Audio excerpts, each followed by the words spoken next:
Pada dasarnya semua ciptaan Allah bisa dijadikan subjek observasi untuk mengetahui kekuasaan Allah. Namun keempat ciptaan ini bisa dilihat dan dirasakan secara langsung oleh manusia.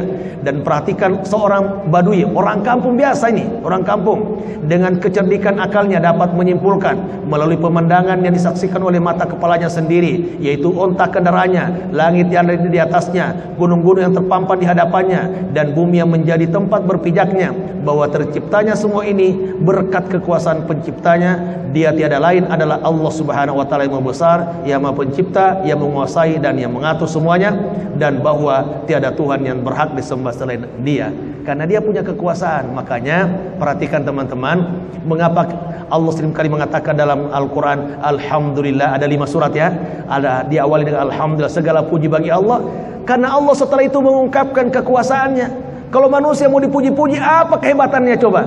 Tentu sangat minim. Itu pun karena Allah berikan kekuasaan kepadanya. Perhatikan, hafal nggak? Surat yang ada Alhamdulillah awalnya, ada 5 surat ya. Satu surat apa?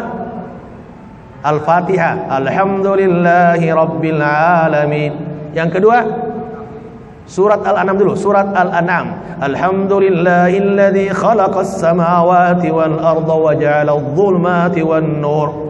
Yang ketiga baru surat Al-Kahfi. Alhamdulillahilladzi anzala ala 'abdihil kitaba wa lam yaj'al lahu 'iwaja. Yang keempat surat Saba. Alhamdulillahilladzi lahu ma fis samawati wa ma fil ardi wa lahul hamdu fil akhirah wa huwal hakimul khabir. Yang kelima surat berikutnya, surat 35, surat Fatir. Alhamdulillahi fatiris samawati wal ardi ja'ilil malaikati rusula, dan seterusnya. Ketika Allah mengatakan Alhamdulillah, setelah itu adalah membicarakan tentang kekuasaannya. Artinya apa? Ketika Allah minta dipuji atau memuji diri sendiri karena memiliki kehebatan yang luar biasa. Wahai manusia, Anda ingin dipuji, apa kehebatan kalian? Untuk itu maka kita harus kembalikan semua pujian itu hanya milik Allah. Alhamdulillahi Rabbil Alamin. Tugas Rasul, ini sudah mau akhir surat.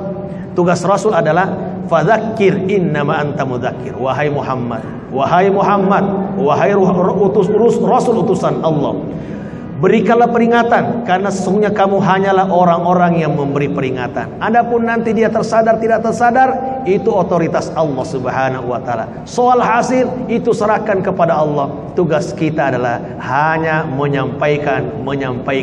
Innama huwa al-balagul mubin. Dia hanyalah pemberi penyampai yang nyata.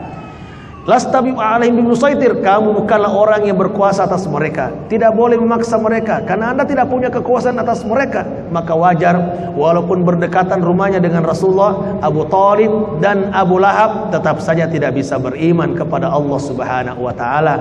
Demikian juga dalam perang Uhud, ada 300 orang membelot dan tidak ikut serta dalam perang Uhud. Mereka adalah orang munafik, padahal tadinya selama ini dibina oleh Rasulullah SAW, mendengarkan ceramah Rasulullah.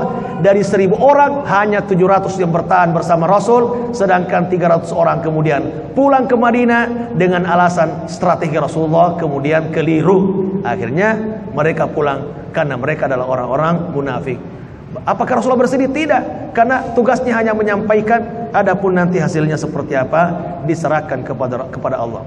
Adapun tugas Allah, tugas ini tugas Rasul, tugas kita semuanya. Apa tugas Allah? Illa man tawalla wa kafar. Tetapi orang yang berpaling dan kafir, fayu'adzibuhu Allahul adzabal akbar. Allah akan mengazabnya dengan azab yang besar. Itu tugas Allah. Kalau mereka kafir, udah Allah akan sikat, Allah akan habisi mereka. Inna ilaina iyabahum. Tugas Allah, sesungguhnya kepada kamilah kembali mereka. Gak ada yang kembali kepada bukan selain Allah Subhanahu wa ta'ala. Semuanya akan menghadap kepada Allah. Thumma inna alaina hisabahum. Kemudian sesungguhnya kewajiban kamilah menghisab mereka. Jikalau mereka beramal dan amalnya berat akan mendapatkan surga, bila sebaliknya mereka akan mendapatkan neraka. Untuk itu tugas engkau ya Rasul hanyalah sebagai pemberi peringatan. Tugas menghisab tugasnya Allah, tugas menyiksa tugasnya Allah, dan tugas apa Allah kemudian menerima mereka, itu semua adalah tugas Allah Subhanahu wa taala. Itu saya kira akhir dari surat Al-Ghasyiyah.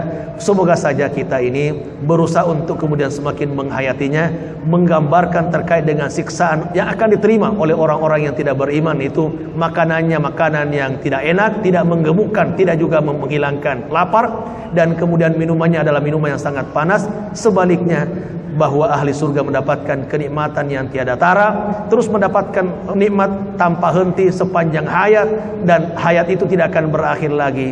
Untuk itu mari kita kemudian mempersiapkan bekal untuk menghadap kepada Allah. Toh pada akhirnya hanya Allah yang menghisab kita. Apa yang kita sembunyikan Allah akan hisab, apa yang kita nampakkan Allah akan hisab semuanya. Dalam surat Al-Baqarah, lillahi ma fis samawati wa ma fil ard wa in tubdu ma fi anfusikum aw tukhfuhu yuhasibukum bihillah. Semoga Allah berikan hidayah kepada kita semua, dan semoga Allah berikan kenikmatan dunia dan kenikmatan surga insyaallah. Amin ya rabbal alamin. Wabillahi taufiq wal hidayah. Wassalamualaikum warahmatullahi wabarakatuh.